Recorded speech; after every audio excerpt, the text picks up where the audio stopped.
Welcome to Sturbridge. I'm in Massachusetts and I just played in the Glitch World Championships. Well, I tried. What's up, guys? Jefferson here in Massachusetts, just about 10 minutes away from the infamous Maple Hill, where I did get to play in the Glitch World Championships. So if anyone's ever told you to play Maple Hill with just a glitch, I advise you to say no. I do have to admit, it was a little bit of fun.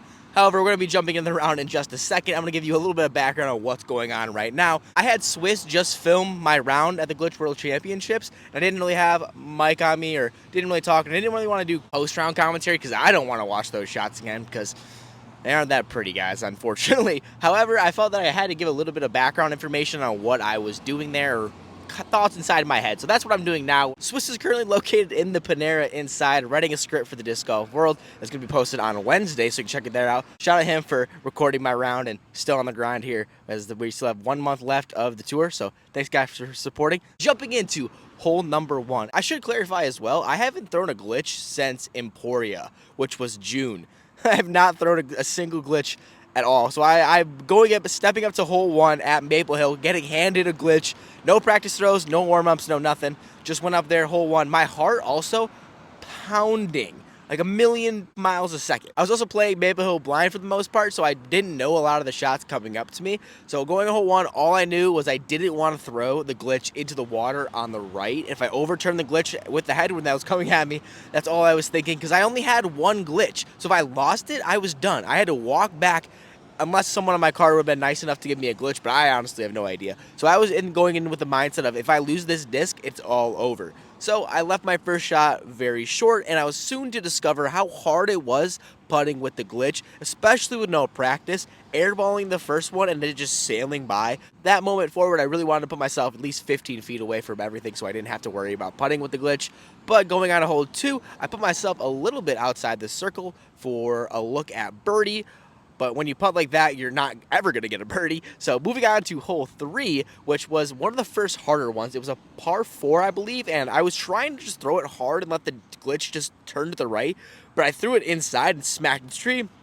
However, my approach I felt was one of the best of the day. That glitch, I found that just forehand anhizers, it would just float and hold that line, never really worrying about it coming back. Very beautiful, really utilizing shot, and I think the glitch may find a spot in my bag for that specific shot, but either way, hit that putt. That one felt a whole lot better. Didn't think I was going to hit it. Moving on with a par, going on to hole 4, which in my practice round, this is one of the ones that I played because it was the normal gold at Maple Hill, because this course had a mix of all the different layouts, or a bunch of different ones. So this was the first gold. And I, on the previous day, practiced the gold where I jump putted off the tee, and I put myself in circle 2, so I was like, glitch. The glitch is meant for just tossing. I'm going to do the exact same approach. Nope, it did not do that. Sailed a little bit to the right, put myself in a really bad position, only to put my approach even worse, only to airball my putt with a scary comebacker that was really only 10 feet, but in my mind it was super scary. But we hit it, moving on with our first bogey of the day at +1. Unfortunate. Then moving on to, in my mind, was the first one that I really wanted a birdie. I think it was only like 220 feet. There was this straight gap where a lot of people were going, but in my mind, you still could hyzer. The glitch hyzers if you put it on hyzer. So what I was going to do was put the glitch on hyzer, and hopefully it just faded to the basket. It hit the last tree that it would have put itself probably within 10 feet, I want to say. That's what at least I tell myself. But within the circle 1, don't get me wrong. Unfortunately, hits tree, approach, bad approach. I should have, let's say, walk away with a par, heading on to probably the hardest hole on the course. Well, at least I made it look like the hardest hole on the course. It was the blue hole 6, which hole 6 is incredibly difficult already at Maple Hill. So basically off the tee, I was just trying to get to the corner. Did not do that. Safe from out of bounds though. And then in my approach, I was talking to Swiss, who was my caddy, who held no discs. I was saying, do I go just try to pitch up to this corner and just maybe try to save a par? Or do I go forehand? Do I go backhand? Because my patent pending sucks. So I did not want to go patent pending. So I eventually came to the conclusion that I'm going to forehand on a lot of hyzer, and I'm just going to try to get to the corner.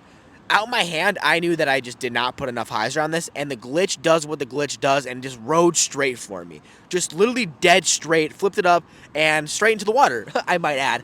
And I had to go get the glitch, but I was probably, man, I was nearly taint high in that Maple Hill, and that was some of the grossest water I've ever been in. And I ended up getting the disc, don't get me wrong, so that was sick. So I got the glitch back. I was really thinking that my round was over on hole 6, but we ended up getting it. I triple bogeying that hole because I airballed the putt. Oh, I hit some chains, but it was still an ugly freaking putt. Missing that, heading on. I have to, I'm like scrambling right now because I'm playing half those shots with bare feet, and I'm trying to get my shoes back on as we're heading on to hole 7's tee pad. Again, still have no shoes on, still trying to put my socks on. Everything feels gross because if you've never been in water and mud and then trying to put direct socks onto that while you have the crappiest disc golf towel trying to wipe it off, it's just not a good mix, guys. I go up and throw my drive then on 7. Not the worst drive, but it was just a little bit to the left. Catches some trees, easy approach, take my par. Okay, now we come to another scary hole, hole 8. Previously played hole 8, lost a couple in the drink already. At hole 8, already being in the water, not wanting to do that again. I was just thinking, I'm not laying up. I'm not going to the drop zone. That's just not happening. So I just piped the glitch. It turned, went to the right, putting myself probably 20, 25 feet away for birdie. I missed that birdie putt, of course. But I didn't lose my glitch, and I stayed in bounds on hole 8. I'm just okay with the par at that point. Moving on to hole 9. Hole 9 is when the problem of hitting gaps with the glitch really started. More of these tees had gaps that were about 15 feet you had to hit off the tee, and I could not hit them. I was hitting first available, every tree I could.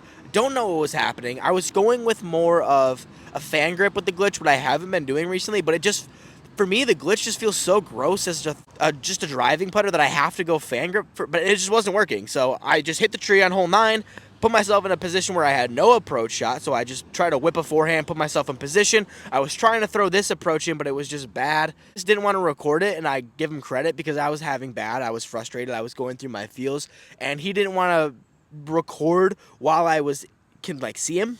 But I hit the 20-footer or whatever it was.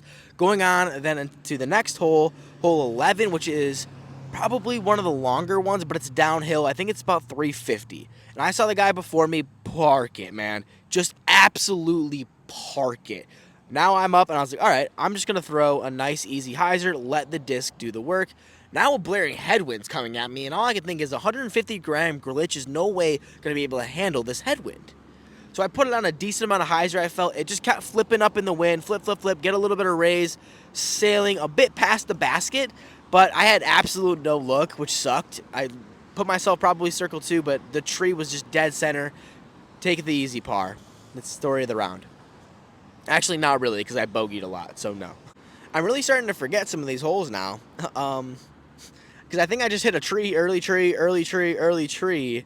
Then we step up to, I believe it was hole 14, where I had the insane lucky bounce off the tree, still flying through all the way down the fairway, putting myself 15 feet away from the basket, getting the birdie. Not many more highlights that went on. I can just show you the rest of the clips. So I just wanted to highlight that this was one of the most fun events that I've ever been a part of. It was genuinely just a blast. I played with 3 cool dudes. We all just had a blast throwing a glitch. No one had high expectations. I think even stepping up to hole 1, most of my cards said that they didn't really do tournaments. They just wanted to come to have fun. And it was a cool event to say. I'm someone that loves to do things to say that I did them and they're for the story for later on. And to say that I was a part of the first ever Glitch World Championships was awesome. And there was pros in the field where you have Cole Redolin who won, Gannon Burr, Simon Lizotte, James Conrad. There was also YouTubers. I got to meet Bodanza and Ben Kenny's. It was a cool experience overall to just go out there, play Maple Hill, play a tournament setting, but it was just a blast to be having fun with other disc golfers, throwing a gimmick disc, and that's one of the best parts about disc golf and gimmick discs in general, where we can have this subcategory of this is just super fun and nonchalant, but it's still competitive and still on one of the greatest courses of all time. The pros are about to play this for the MVP Open next week, and everyone's going to talk about how this is the best course in the world, and I got to have fun throwing a glitch on it. So it was a cool experience to have. Shout out everyone at the MVP and Maple Hill for putting this on and having fun. Shout out Cole Redolin and everyone else for having a blast playing it, and hopefully you enjoyed this style of video. I really didn't know what I was going to do with it, but I didn't want to let all that footage go to waste. Instead of just throwing up a compilation with some shitty-ass background music, I thought that it would be cool if you maybe got a little bit of insight of what I was thinking, or maybe some background and commentary on some shitty shots, but